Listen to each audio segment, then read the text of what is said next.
"She's fine. Just give her the leftovers," her daughter-in-law had said. Lorraine was standing 10 feet away, plate in hand. That night, she rewrote her will. She titled it, "The Leftover Clause." No warnings, no confrontations, just 1% for each of them, served cold, like they did to her. All right, before we dive into this crazy story, do me a favor. Subscribe and tell us where you're watching from. The early evening light filtered softly through the lace curtains of Lorraine Baxter's dining room, casting a warm, golden hue across the hardwood floor. The table, once the centerpiece of Sunday suppers and holiday feasts, now felt like a stage where the wrong actors were reading from the wrong script. Lorraine sat at the far end of the table, straight-backed in her usual chair, hands folded loosely in her lap. It was the same seat her husband once occupied, the place of honor. But these days, no one noticed those details. Tina floated between chairs like she was hosting a television segment, placing plates in front of her husband and daughter with the kind of flourish reserved for an audience. The aroma of roasted garlic and lemon butter chicken filled the room, but Lorraine couldn't tell whether it made her feel hungry or simply hollow. "There you go," Tina said sweetly as she handed Grace a plate. "Extra asparagus, just how you like it." Grace barely looked up from her phone. "Thanks," she said flatly, then held the plate in one hand and tilted her phone in the other, trying to catch the perfect angle for a photo. The clatter of silverware and soft laughter followed as she snapped a few pictures. "Grandma's used to leftovers," Grace said with a smirk, brushing a stray strand of hair behind her ear. "She made a whole career out of them." Lorraine didn't respond, nor did she react outwardly. She simply turned her gaze to the wall, where an old framed photo of her former catering company hung, Lorraine and Mavis in matching aprons, grinning behind a long table of steaming trays and chafing dishes. That life felt like it belonged to someone else now. Eric, sitting at the head of the table as if he'd earned it, chuckled and reached for the wine. "You're still eating for free, aren't you, Ma? Perks of being retired." Lorraine turned her head slowly toward him, then away, resting her hands on the tablecloth without saying a word. Tina finally came around with the last plate, Lorraine's. It was noticeably smaller, with just a few pieces of roasted vegetables, the corner of a chicken thigh, and a spoonful of cold pilaf pressed to one side like an afterthought. "Hope you're not too hungry," Tina said, her voice chipper. "Didn't want to overdo it." Lorraine accepted the plate, still without a word. The fork next to it was mismatched, with a small bend in the tine. She looked at it a moment too long, then set it aside. She stood up, slowly but without hesitation, and carried the plate to the sink. The conversation behind her continued without pause. Grace was laughing at something on her phone. Eric was discussing golf plans. Tina commented on a neighbor's lawn. Lorraine stood at the sink, tipped the contents of the plate into the garbage disposal, and rinsed it under a steady stream of water. Then, with the same unhurried precision, she dried it with a linen towel and placed it back into the rack. When she turned, no one had noticed she'd gotten up, nor that she hadn't touched a bite of her food. She stepped outside through the back door. The screen creaked softly as it opened, then shut behind her. The garden, overgrown in some places but still fragrant with basil and early tomatoes, greeted her like an old friend. A breeze moved through the hydrangeas along the fence line. She inhaled deeply, grounding herself in the quiet. Moments later, there was a familiar rap at the screen. 3 short knocks. Mavis. Lorraine opened the door and her friend stepped inside without waiting for an invitation. "Smelled lemon chicken," Mavis said, looking around with narrowed eyes. "Didn't smell gratitude." Lorraine gave a soft chuckle, not of amusement but of weary recognition. "They served me scraps tonight," she said, brushing non-existent crumbs from her palm. "So I think I'll leave them the same someday." Mavis tilted her head, watching her. She didn't ask what Lorraine meant. She didn't need to. Instead, she followed her friend's gaze back to the empty kitchen, to the chairs still occupied by voices that never seemed to pause long enough to listen. Without another word, Lorraine walked over to the drawer by the refrigerator. She pulled out a yellow notepad, the kind she used to make grocery lists and catering schedules on. She set it on the counter, uncapped a pen, and wrote a single word at the top in clean, deliberate handwriting. List. Then she turned the page. The morning after the dinner that wasn't, Lorraine rose earlier than usual. The house was still. Quiet in that way homes get when they're no longer filled with affection. Just footsteps and expectations. She didn't bother turning on the lights. She knew where everything was, she always had. In her housecoat and slippers, she made her way to the kitchen. A faint trail of breadcrumbs dotted the edge of the countertop. Grace must have helped herself to the sourdough during a midnight scroll. Lorraine brushed the crumbs into her palm and let them fall gently into the compost bin. No sigh, no mutter, just motion. She opened the pantry door and stared inside. Rows of neatly labeled jars, most filled with beans, pasta, grains. A few were mismatched or empty, emptied more quickly these days by people who never asked whether they should take, only whether it was convenient to. Lorraine stepped inside the pantry fully and ran her hand across the metal shelves. She traced the worn edge of the wooden baseboard, the one she had sanded herself when Eric was in middle school. That project took 3 weekends, and she'd done it between client orders, cake tastings, and late-night deliveries. She picked up a small legal pad from the counter, the same one where she'd written "List." The first page now had a title she'd inked in the early morning hours, everything they borrowed, broke, or sold. The list began with small things. Silver serving spoon, heirloom, missing since Grace's birthday brunch. Linen tablecloth from Mavis, red wine stain, hidden in garage. Lorraine's Dutch oven, now in Tina's Facebook cooking reel. Front yard rose bush, destroyed by Eric's truck during his quick turn. Her handwriting was neat, steady. It had always been that way, clear, exacting, just like her catering invoices used to be. She moved room by room. The dining room, 2 chairs replaced with folding ones, her good china swapped out with cheap plates. Living room, her late husband's recliner gone, reupholstered and never returned. Upstairs guest room, now Grace's study zone, except for the jewelry box Lorraine hadn't seen since Easter. As she stood at the foot of the staircase, the weight of it all didn't overwhelm her. It clarified her. Every object misplaced, every silence tolerated, every corner of the house quietly colonized.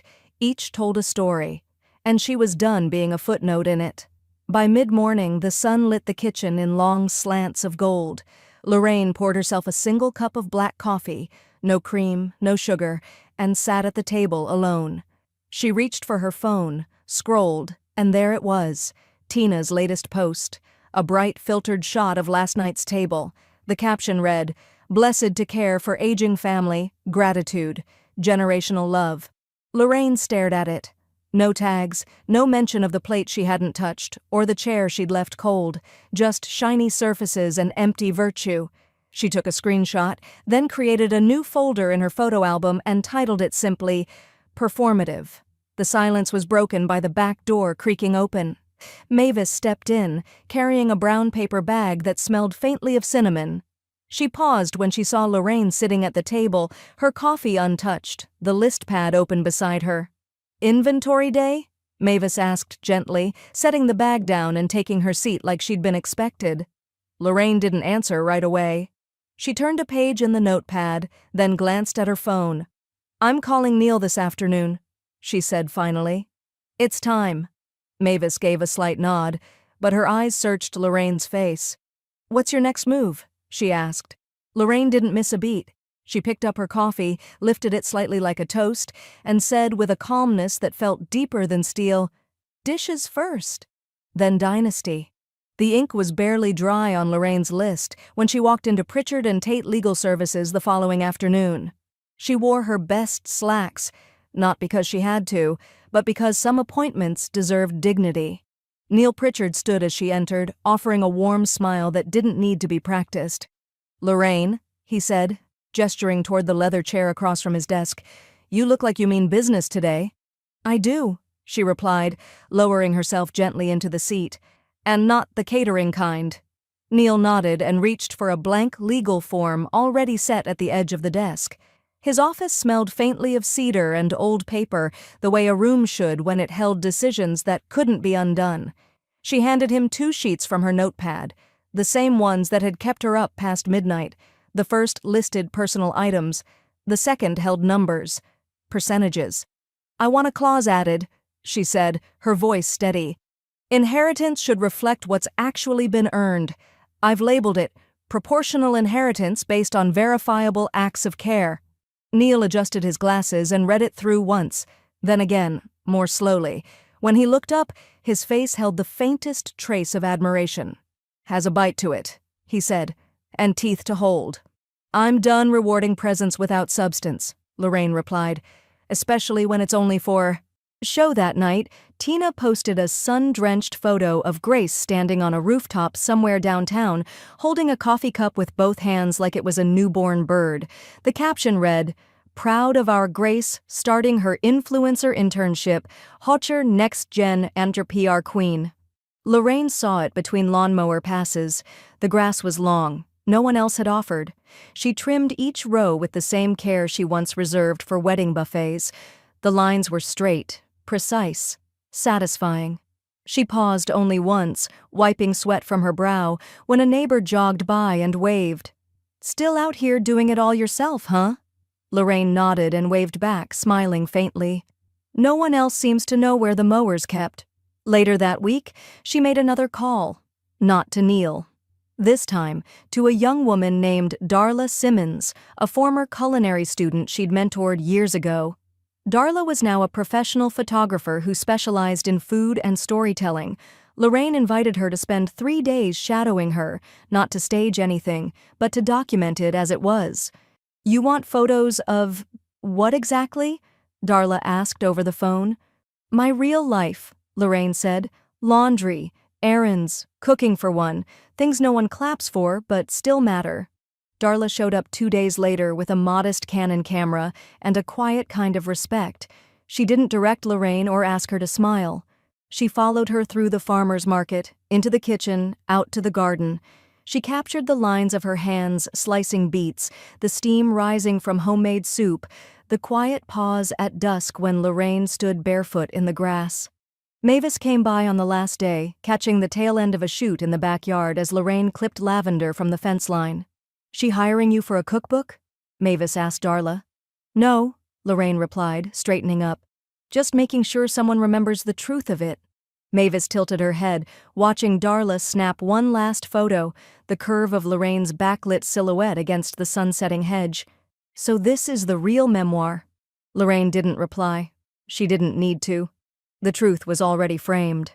Back at the house, as night crept in, Lorraine folded the final copy of her revised will into a slim envelope and placed it in her desk drawer. It was signed, notarized, witnessed. Eric had been reduced to 10%. Grace was gone entirely.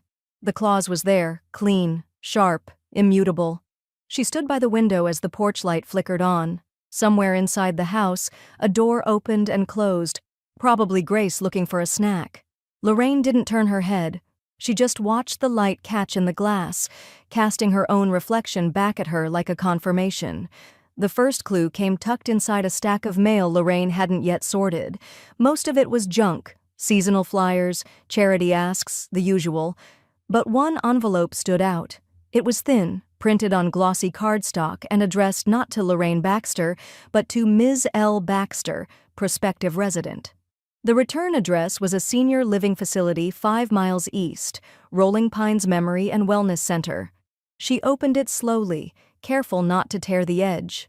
Inside was a brochure with cursive headers, "Your Golden Years," reimagined, and a neatly printed sheet confirming her place on the facility's early admissions waiting list.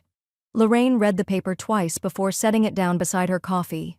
There had been no discussion, no mention, no consent, just a decision made in the silence she had long stopped trying to fill. She didn't storm into the living room or confront anyone over breakfast. Instead, she picked up her phone and dialed Neil Pritchard. When he answered, she didn't bother with small talk. "They've put me on a list I didn't ask to be on," she said evenly, "without my knowledge and without my signature." Neil paused, then asked the only question that mattered. Do you want me to respond? I want a formal declaration filed, Lorraine said, her voice calm but cold. All legal and medical decisions go through me, and me alone. No one else speaks for me unless I say so in writing. Consider it done, Neil replied. Later that day, Lorraine changed into her walking shoes and took a bus downtown. She didn't need to go far, just enough to breathe somewhere no one asked her if she needed help getting up the steps. She spent the next few hours visiting 2 local shelters and a church-run soup kitchen tucked behind a community center. The air inside smelled of tomato broth, powdered detergent, and something else she couldn't name. Something tired. She asked questions no one had time to answer and took notes anyway. A teenage volunteer offered her a styrofoam cup of black coffee, thinking she'd come for a meal. Lorraine accepted it and drank it slowly at a table with a missing leg. By the time she returned home, her cardigan carried a faint scent of cumin and onion. She sat down at her kitchen table and pulled the notepad toward her, flipping past the list of broken things and inheritance numbers. On a fresh page, she wrote a sentence at the top, "Donations in lieu of inheritance." Below it, she began scribbling names: Women's Career Fund, Second Start Culinary Program, Lexington Literacy Collective. All places that did what her family wouldn't, show up for people who didn't have much and didn't ask to be reminded of it. The next morning, Grace approached her in the hallway, tablet in hand and eyes bright with practiced charm. "Grandma," she began, "I was wondering if you'd consider helping me cover a few credits next semester. My grad program just expanded, and the influencer course track opened up." Lorraine didn't flinch.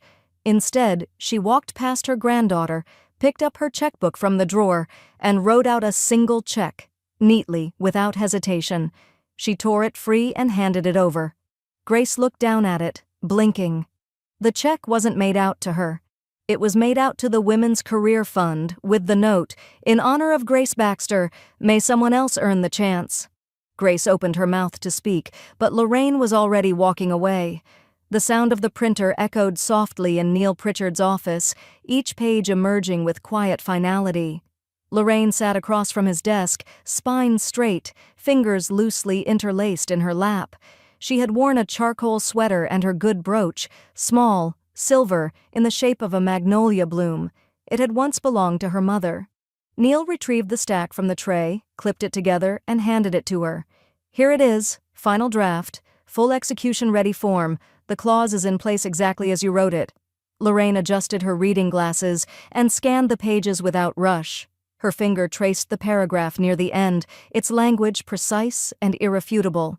"To each individual who consistently demonstrated disregard, neglect, or performative care, defined here as minimal interaction, digital performance without action, or verbal dismissal, a symbolic inheritance of 1% shall be distributed. This provision shall be known henceforth as the leftover clause." She read it again, slowly. A warmth spread through her chest. Not joy, not revenge, just clarity.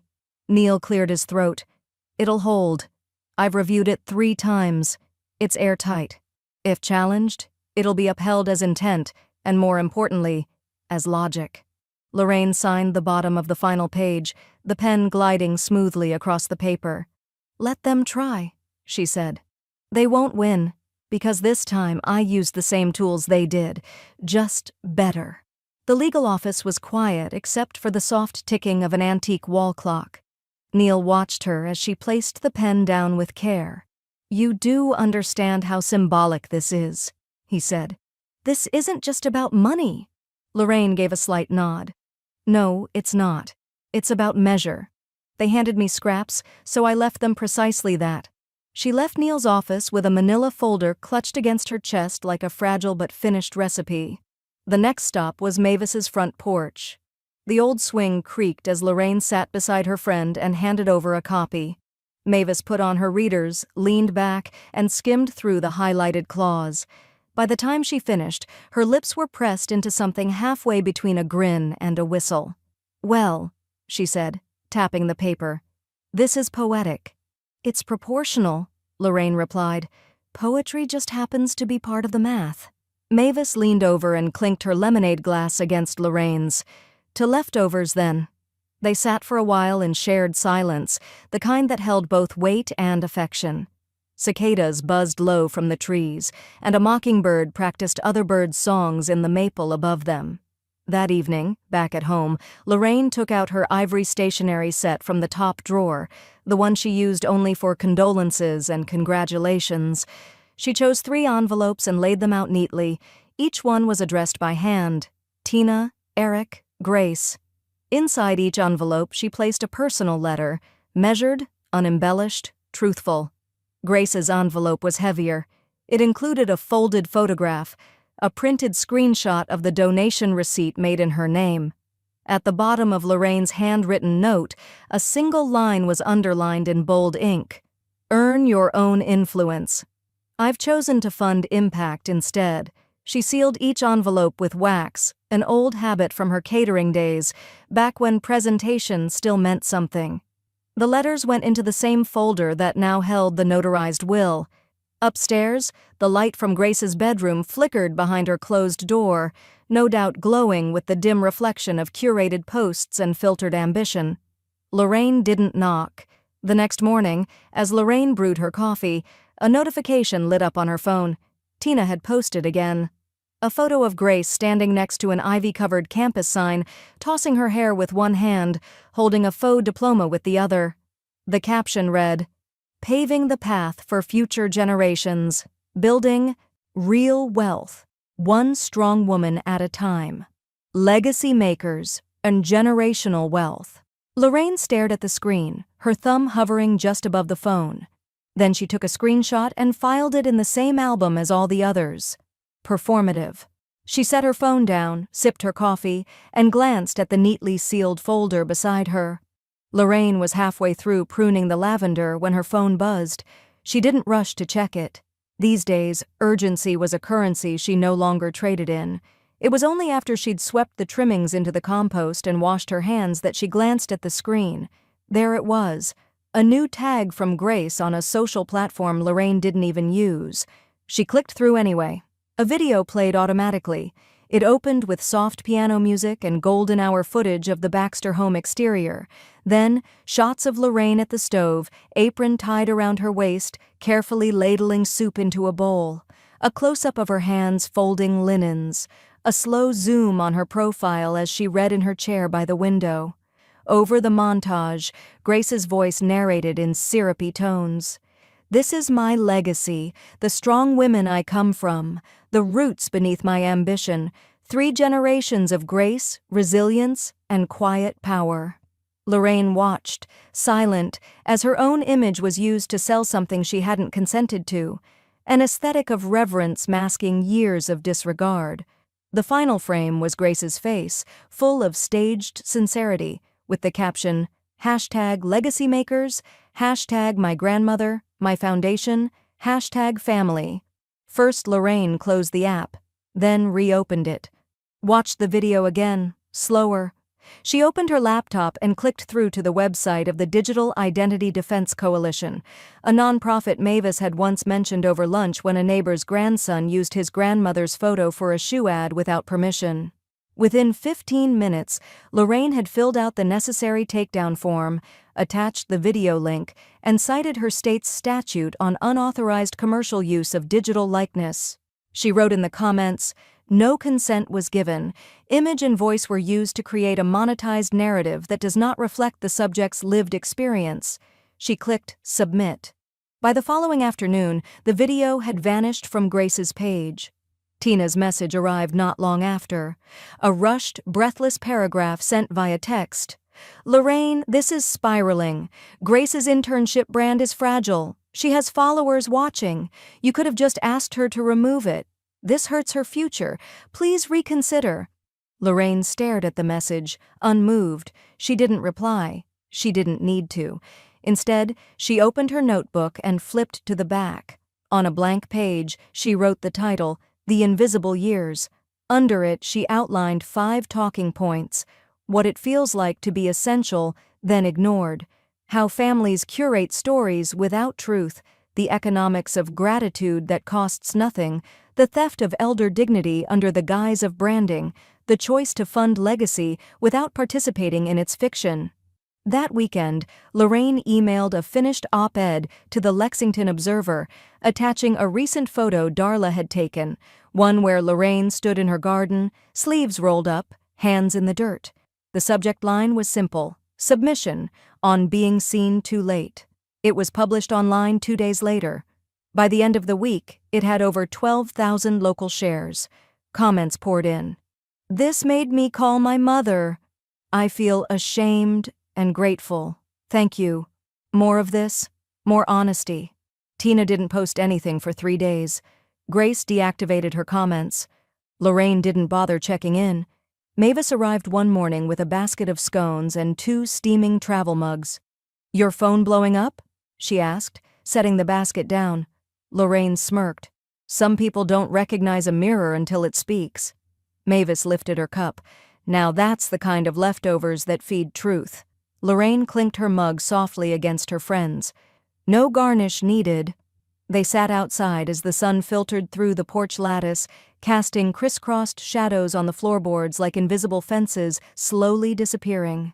Inside, Lorraine's inbox pinged with a new message. Subject line: "We'd love to syndicate your article for regional reprint." She didn't rush to open it. The envelope arrived on a Thursday, slid under Lorraine's bedroom door with a kind of sheepish ceremony. No knock, no conversation, just the soft scrape of guilt dressed as paperwork. She opened it at her nightstand, glasses perched on the bridge of her nose.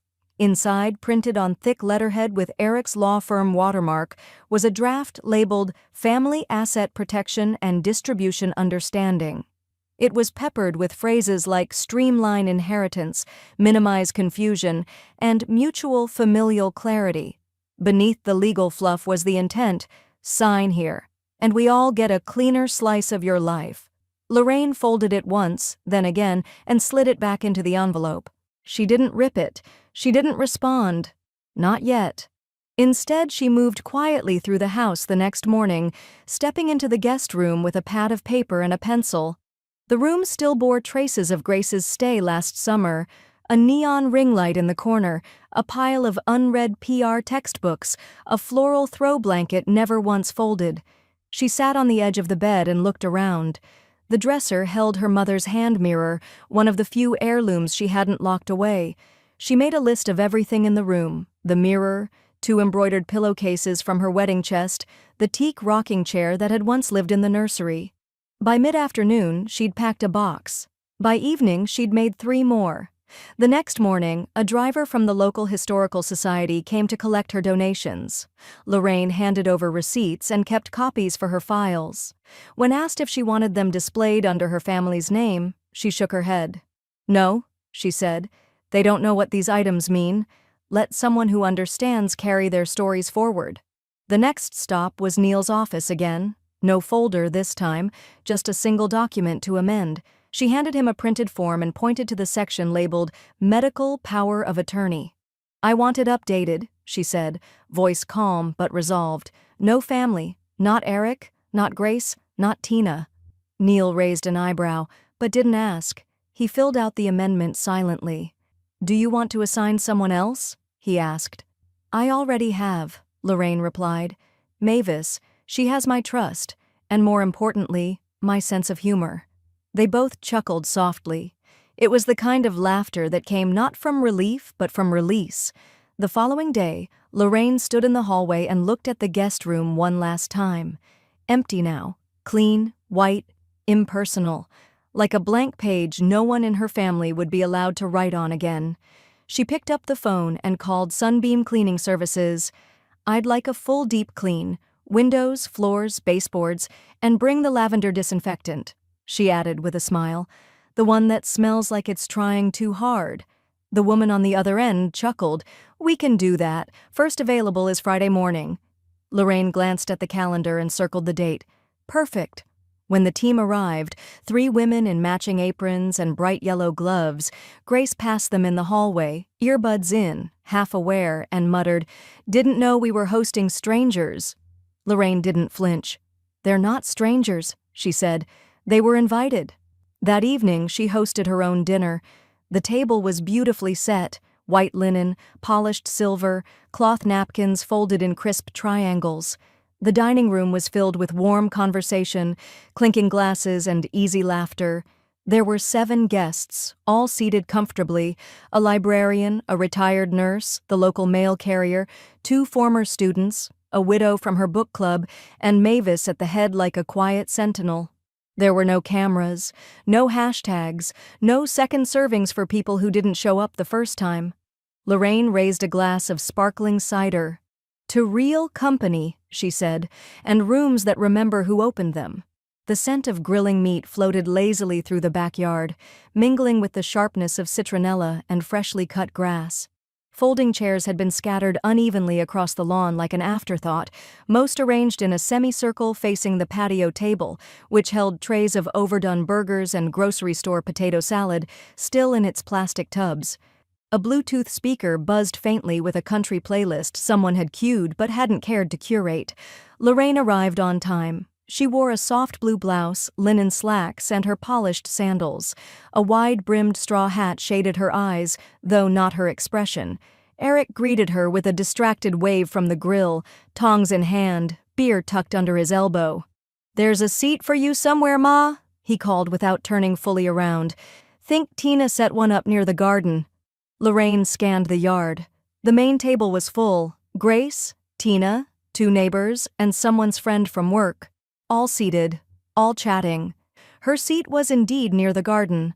A folding chair, thin, metal, slightly rusted on one leg, placed just far enough from the table that it would require either an intentional invitation or a loud request to be noticed. No one offered either. She sat. The plate Tina handed her was made of foam and bent slightly under the weight of coleslaw and a grilled chicken leg. No napkin, no drink. Lorraine balanced it on her knees with the practiced hands of someone who had once fed 60 people at a wedding without spilling a drop. The conversation floated around her like smoke. Laughing about weekend plans. Grace detailing her digital rebranding. Tina showing off a new skincare line she claimed to be consulting on. No one asked Lorraine a question. No one paused to listen if she spoke. So she didn't. She ate quietly, slowly. The chicken was dry. As the sun dipped lower, Tina brought out cupcakes with patriotic sprinkles, and Eric raised a bottle in mock toast. Lorraine stood before the dessert tray, made it her way. Grace noticed her rising and turned slightly, her voice raised just enough to be heard. "You didn't even say goodbye, Grandma." Lorraine paused and turned her head, her tone level and unhurried. "I didn't realize anyone said hello." Then she walked toward the gate, never breaking stride. That night, back in her kitchen, Lorraine opened a manila envelope from her desk drawer labeled Emergency Fund. She removed half the contents and slid them into a smaller folder she'd already prepared. On the cover, Bluegrass Culinary Equity Project. The check she wrote was large, larger than she'd ever written before. And it felt right. The next morning, Mavis arrived with a cardboard box under one arm and her hair tied up in a paisley scarf. She didn't ask questions when she saw Lorraine standing at the glass-front china cabinet, hands resting on the edge, eyes fixed on the bone-white dishes passed down through 2 generations. "We boxing it up?" Mavis asked gently. Lorraine nodded. It's time it went to someone who understands the meaning of a seat at the table. Piece by piece, they wrapped the plates and bowls in newspaper, placing them carefully in the box. No tears, just deliberate motion, like packing away illusions. By noon, the cabinet stood empty, the glass shelves wiped clean, the doors slightly ajar. Lorraine stood back and looked at it, not with sadness, but with the detached reverence one gives a room no longer in use. The outburst came in the form of a voicemail, 37 seconds of escalating breath and disbelief. Grace's voice cracked halfway through it. "You donated how much? To some random cooking program, without even asking me? That money was family legacy, Grandma. It was supposed to help us build something. I have tuition. I have a following." Lorraine didn't press replay. She simply deleted the message and placed her phone face down beside a cooling cup of chamomile tea. Tina followed the next morning with a glossy envelope slid under the kitchen door, her new form of diplomacy. Lorraine picked it up between 2 fingers like it might be damp. Inside was an invitation. Please join us this Friday for a special birthday dinner in your honor, homemade meal, just family. The card was printed in soft lavender script and wrapped in tissue paper. At the bottom, Tina had scrawled a handwritten note. Let's reset. Grace wants to apologize. We miss you. Lorraine stared at the word reset for a long moment, then she tucked the card into her recipe box, between the stained pages for lemon meringue and red pepper jam. When Friday arrived, she dressed deliberately. A cream cardigan, dark slacks, soft loafers. She pulled a small insulated cooler from the fridge and zipped it shut. Inside, a portion of roasted root vegetables, rosemary chicken, a plum tartlet wrapped in wax paper. Her own cooking, her own seasoning, her own care. She arrived on time. The table was set with forced effort. Candles, paper napkins shaped like roses, Tina in heels too high for her own comfort. Grace wore a silk blouse and a practiced smile that twitched at the edges. "Grandma," she began with sugary air, "we're just so—" Lorraine held up a single hand. "I brought my own dinner," she said, setting the cooler down. "I've tasted what you serve. I prefer my own recipe." Tina blinked. Grace's mouth opened, then closed. No one reached for her coat. No one took her bag. The moment swelled like a balloon they didn't know how to pop. Lorraine pulled out her container and ate quietly, her silver fork clicking gently against the edge of the plastic lid. The chicken was tender, the tartlet sweet. The room around her buzzed with discomfort and hollow politeness. She didn't stay for cake. On her way out, she passed Grace near the hallway. "You can't just erase us," Grace said, low and sharp. Lorraine didn't pause. "You already did. I'm just finishing the sentence." That evening, Lorraine sat at Neil's office once more. The room was quiet but warm, lit by amber sconces and the low hum of confidence. "The paperwork's ready," Neil said, sliding it across the desk. "Full execution. Every asset redirected. The estate now flows entirely through the programs you listed. Only the leftover clause remains as a technicality." Lorraine nodded once. "Good."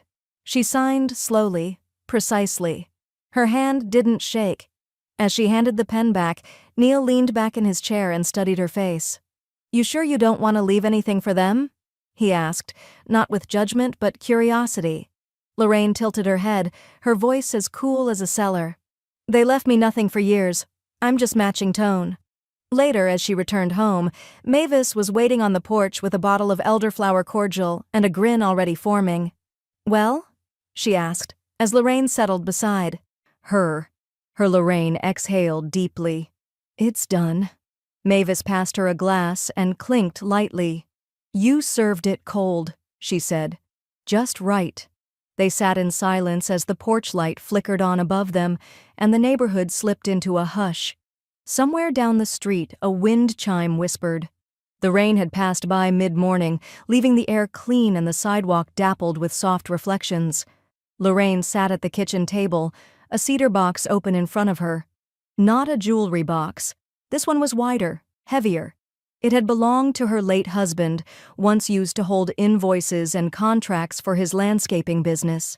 Now it would hold something different. One by one, she filled it with pieces of her life. Handwritten recipes, the ones never digitized, lemon chicken with capers, apple walnut loaf, the spiced butternut soup she'd made the night her daughter-in-law announced her first pregnancy, back when things still felt hopeful. Next, a small sheaf of letters neatly tied in twine, correspondence between her and Mavis from their early catering days, scribbled ideas and frustrated midnight rants about serving sizes, client tastes, and impossible deadlines. Tucked behind them was a copy of the op-ed she'd written, on being seen too late, folded into thirds but crisp, like it had only been read once. At the bottom, she placed a black and white photograph. Her mother in a flour-dusted apron, laughing with a wooden spoon in one hand, and a newborn Lorraine in the other. No caption. It didn't need one. She closed the lid gently and pressed her palm against the wood. That afternoon, she drove the box to Bluegrass Culinary Institute. A student named Alondra met her at the front desk, clipboard in hand, nervous energy radiating from her like heat. "You're Mrs. Baxter?" Lorraine smiled. "Lorraine, please." Alondra guided her down a tiled hallway toward a sunlit archive room where framed newspaper clippings and alumni photos lined the walls. Lorraine placed the box on a center table like she was planting something. "This doesn't belong in a will," she said. "It belongs somewhere people can use it." Alondra nodded, unsure of what to say. Before leaving, Lorraine signed a small placard for the display. "Recipes for Resilience," donated by Lorraine Baxter, class of 1972. By the time she returned home, her phone was blinking with notifications. Grace had taken to social media with a vengeance. One post read, "When elders weaponize memory to make a point, everyone loses. Legacy should be shared, not locked in vaults. Family is complicated. Truth hurts." Another, "It's amazing how quick some people are to forget who supported them, but sure, rewrite history. That's trendy now." Lorraine didn't engage. She opened the app, clicked through her list of followed accounts, and slowly, methodically, unfollowed each of them. Grace, Tina, Eric, even the family cats account that Tina had once made to seem quirky. She didn't block. She didn't mute. She just closed the door from her side. The next day, Mavis found her at the used car lot off County Road 11, leaning against a cherry-red convertible that looked like it belonged in a 1983 catalog photo. Mavis raised a brow. "Is this a crisis or a celebration?" Lorraine smirked. "A little of both, but it drives clean and the roof folds back like it remembers freedom." The car was paid for in cash. No loan, no cosigner, just her name on the title. The following evening, Tina showed up unannounced. Lorraine saw her through the window, heels wobbling on the cobblestone walk, holding a tote bag with the words, "Let's reconnect," stamped across it in metallic cursive. She rang the bell twice. Lorraine didn't answer. After a moment, Tina stepped back and knocked again, a little louder this time. Still nothing. Lorraine remained seated in her reading chair, sipping a glass of elderflower tonic. She stared straight ahead as the knocking turned to silence. Eventually, she heard the soft retreat of footsteps, the car door closing, the ignition fading down the street. She stood and walked over to the front door, not to open it, but to slide the deadbolt with a quiet click. It started with a folder in the drawer labeled simply "Next." Lorraine had slipped the paperwork in weeks ago. Real estate contacts, zoning research, handwritten notes clipped together with a paperclip shaped like a key. She hadn't told anyone, not Mavis, not Neil, not even Alondra from the culinary school, who had become something of a curious pen pal in recent days. The decision hadn't come with anger or ceremony, just certainty. She called the agency on a Monday, spoke to a woman named Cherise who didn't ask unnecessary questions, and scheduled a discreet walkthrough for Thursday morning. Lorraine brewed fresh coffee before she arrived and laid out a plate of shortbread cookies, the ones shaped like stars. "No open houses," Lorraine said plainly. "No signs on the lawn until I say so." Cherise nodded. Understood. By the following week, Lorraine had accepted a private offer. The buyer, a local nonprofit that trained young adults aging out of foster care in trades, carpentry, culinary, sewing, light mechanics. They'd been searching for a building with enough rooms to house workshops, offices, and a modest communal kitchen. Lorraine's home, 2-story, sunlit, already loved into every corner, fit perfectly. She read the proposal twice, then signed. No counteroffer, no hesitation. Just a quiet, full-circle kind of peace.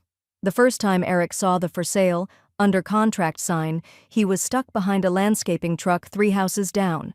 The font was small, unassuming, professional, but it was there, staked in the front yard beneath the hydrangeas Lorraine had pruned every spring without help.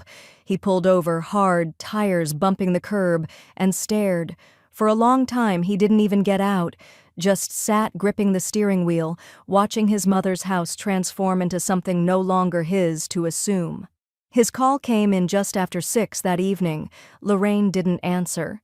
He didn't leave a voicemail. Tina followed 2 days later with a message that could barely contain itself inside its paragraph structure. "Lorraine, please, just explain what's happening. This house is our anchor. Grace had plans to shoot her final capstone video here, Rooted Legacy or something. If it's about that dinner or the estate or the press stuff, we can work through it. Please don't do this without closure. We're still your family. Lorraine read it once, then replied with a single text. Leftovers, remember? She didn't wait for a reply. She didn't need one. Grace tried something louder. A GoFundMe page appeared late that night, branded in soft pastels with a banner photo of the house in question. The title read, "Help Preserve the Baxter Family Legacy Home." The description was even more dramatic. After a sudden decision that caught us all off guard, our beloved matriarch is handing our generational home to strangers. We believe in restoration, not abandonment. Help us buy it back and keep it in the family, where it belongs. Lorraine found it by accident. A former student had tagged her in a comment with a laughing emoji. The campaign raised $116, most of it from Grace's classmates. It closed quietly 3 days later. That Sunday, Lorraine stood at her front window and watched as a local tradesman in coveralls measured the front steps. Another jotted notes about the porch railings. A woman in her 20s with a clipboard pointed at the side yard and nodded, clearly envisioning something useful in the soil Lorraine had long kept soft. She smiled. Mavis arrived with a thermos of coffee and a brown bag that smelled faintly of molasses cookies. "You finally let them list it, huh?" she asked, sitting beside her on the couch. "No," Lorraine said gently, wrapping her fingers around the warm cup. "I finally let someone else love it right." The smell of rosemary focaccia filled Lorraine's new condo by early evening. The space was smaller than her old home, more streamlined, less sentimental, but it felt clean, fresh, like a notebook open to a new page without erasure. The dinner table was borrowed from Mavis until Lorraine found one she liked, but the mismatched chairs gave it character. The walls were already dotted with framed recipe cards and photos from her culinary students, some of them posing with their first knives, others grinning beside sauce-smeared plates. Tonight was a celebration. Not a goodbye, not a reset, just forward motion, poured slowly like good wine. Mavis arrived first, carrying a lemon tart with a slightly cracked crust and zero apologies. "It's not perfect," she said, "but it's real, like the rest of us." Lorraine kissed her cheek and placed it beside the salad, which she'd tossed with hand-cut greens from the community garden across the street. By 7, the condo hummed with soft conversation and bursts of laughter. There was Darnell, who'd won the first scholarship in Lorraine's name, now a sous chef at a local bistro. Serena, who'd once failed a knife skills test twice and now taught high school culinary arts. Alondra came too, wearing a thrifted floral dress and carrying a folded note Lorraine would find later, tucked beneath a dessert fork, scrawled with a simple thank you for making space for people like me. Plates clinked, glasses rose, and steam curled from roasted root vegetables Lorraine had seasoned herself that afternoon. No catering, no staff, just hands and stories. Midway through the meal, someone cleared their throat. It was Miles, one of the older students, tall, soft-spoken, always thoughtful. He stood and held his glass, the room falling quiet without needing to be asked. "I'd like to make a toast," he said, his voice low but firm, "to the woman who taught us to serve something better, not just food but integrity, patience, voice, presence." Chairs shifted slightly as everyone stood with him. Mavis's eyes welled but didn't spill. Lorraine didn't reach for a tissue. She reached for her glass. "To better," she echoed, lifting it, "and to the ones who showed up hungry for more than just praise." The glasses clinked like a soft chorus, and someone, Serena probably, murmured, "Amen." Near the end of the evening, while someone played a few crooked notes on the old upright piano Lorraine had found on Facebook Marketplace, her phone buzzed. She picked it up, glanced at the screen, and quietly turned it face down without breaking stride. It was Grace. The preview text read, "I don't understand why you had to shut us out. Don't you think you've made your point already?" Lorraine didn't respond. She blocked the number. Then, with a steady breath, she walked over to the piano and turned the page of sheet music for the student playing, who looked up with surprise and delight before launching into a simple, sweet rendition of Clair de Lune. As the music drifted through the condo, Neil arrived, late, as always, with a rolled-up parcel under one arm. "I brought a little something," he said, offering it to her. "Framed, as promised." Lorraine unwrapped the brown craft paper carefully, revealing the matte black frame inside. It was her clause, the leftover clause, typeset, signed, stamped. To each individual who treated me as optional. She ran her hand across the glass, slow and deliberate. Thought you might want it hung somewhere, Neil added, or tucked away, your call. Lorraine studied it, then glanced at the empty wall above the piano. There, she said, let it live near the music. Neil smiled. That's poetic. No, she replied. It's proportional. Lorraine found it while reaching for frozen peas. Tucked behind an unopened bag of dinner rolls and a box of microwavable fettuccine, it sat like a forgotten apology. A gallon-sized freezer bag, half squashed, its contents grayish and unidentifiable under a thin sheen of frost. A sticky note pressed to the front read, "For Mom, if she wants it." The handwriting was Tina's. Lorraine stood there for a moment, one hand still resting on the freezer door, the other holding the offending bag. Cold air clung to her wrist like a whisper. She didn't sigh. She didn't grimace. She laughed. It wasn't loud or bitter. It was the kind of laugh that comes when the story finishes writing itself for you, and all you have to do is underline it. By noon, the bag was photographed on her countertop, framed in soft, indirect light. Lorraine printed the photo at the corner pharmacy, chose a matte finish, and slid it into a small gold frame she normally reserved for wedding photos or baby announcements. The next morning, she paired it with 3 identical manila envelopes. Each envelope contained a printed summary of her now final will, signed and notarized weeks prior. There were no attachments, no emotional cushioning, just a bullet-point clarity they couldn't mistake. All assets reassigned, all authority revoked, each party named in the leftover clause to receive 1%, disbursed as labeled. At the bottom of each letter, centered and unbolded, she included the caption from the photograph, "As labeled." The photo itself was tucked inside each envelope, perfectly aligned with the will's first page.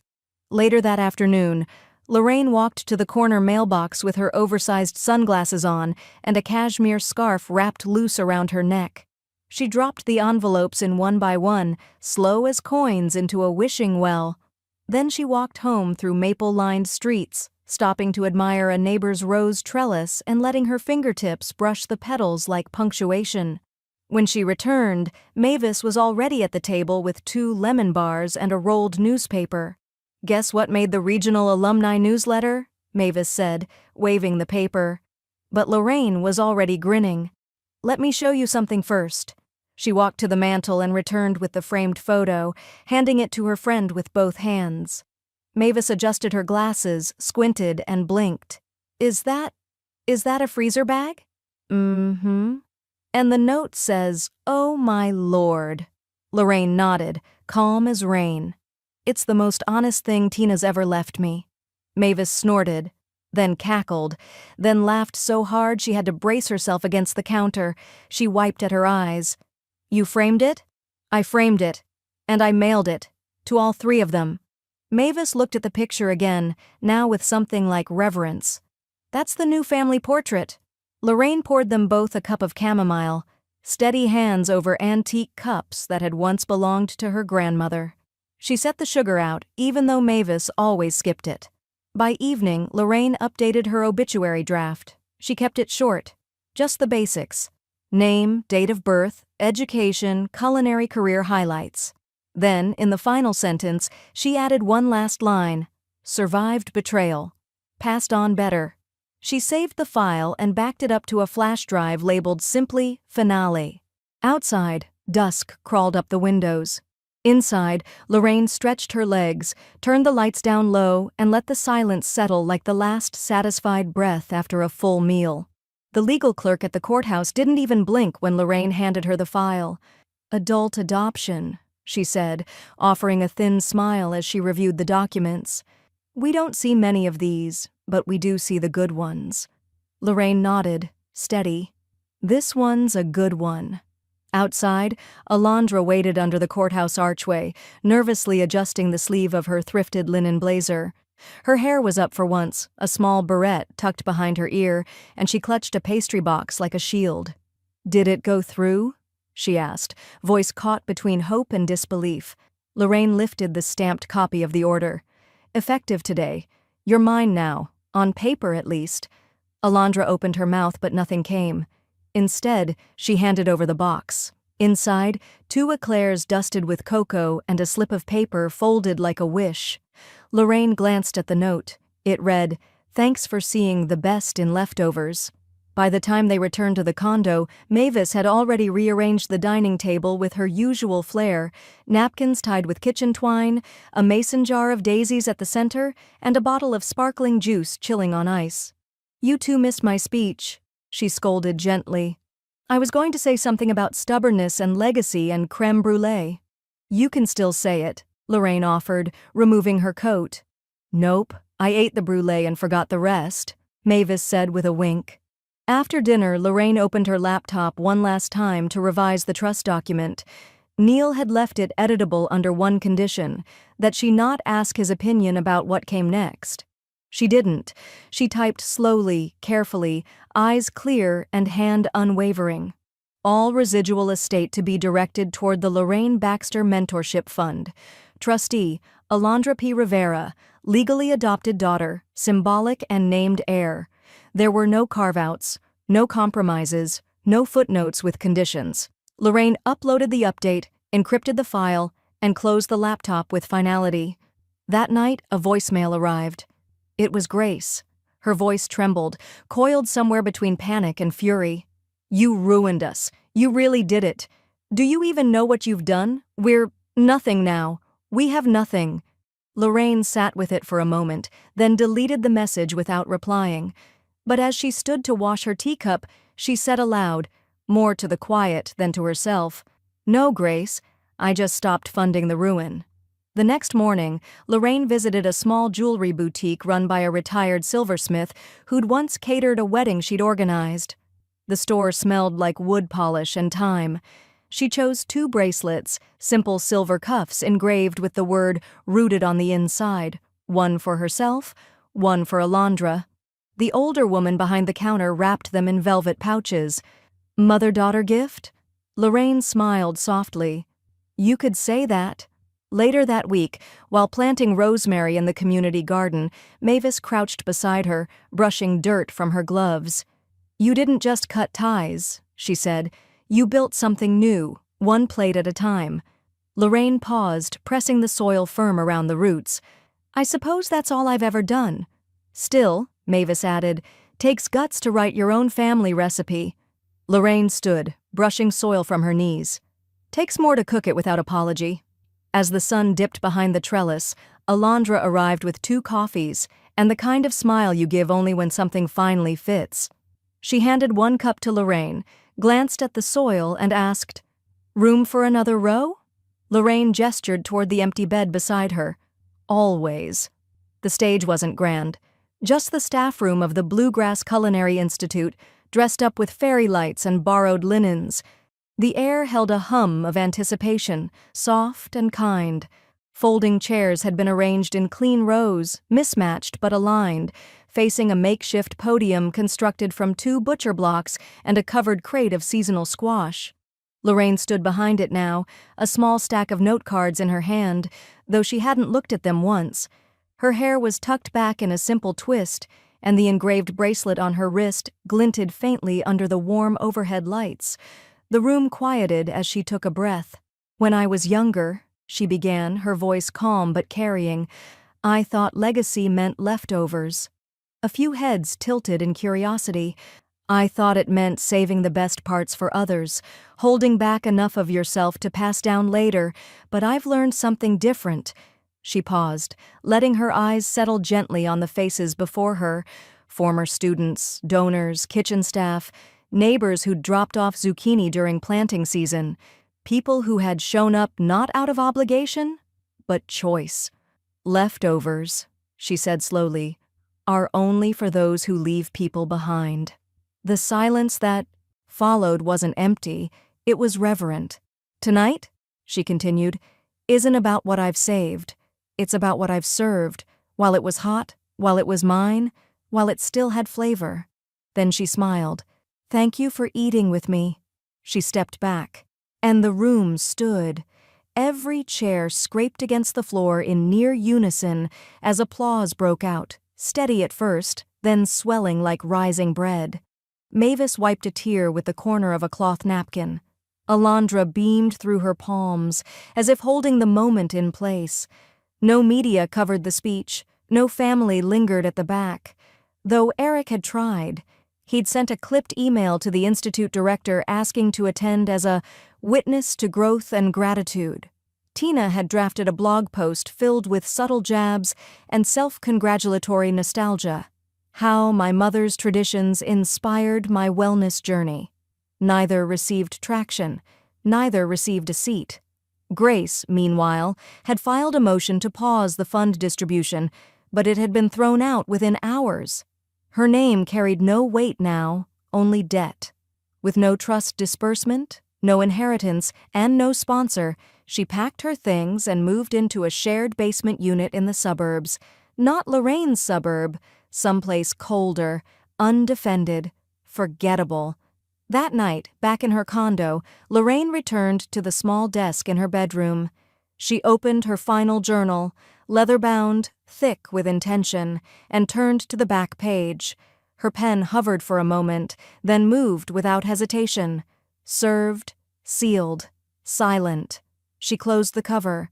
She walked to the living room where a single candle flickered on the mantel, its scent soft and citrusy, grapefruit and thyme. The piano was quiet tonight. So was the street outside. Alondra had left a bouquet of rosemary on the counter, tied with bakery twine, a note tucked beneath it that simply said, "For everything you seasoned." Lorraine poured herself a glass of elderflower cordial, settled into her favorite chair, and stared out the window as the street lamps hummed on one by one. In her mind, she saw them, Tina, Eric, Grace, circling like old clocks with no hands, ticking in place, hoping to wind themselves back into relevance. But their time had passed. They'd offered her scraps, cold, unlabeled, forgotten scraps, and she had returned them plated, stamped, and documented, so their pettiness would outlive their spin. She took a long sip, exhaled softly, and whispered only to herself, "They served me leftovers, so I gave them a taste of what they offered, almost nothing."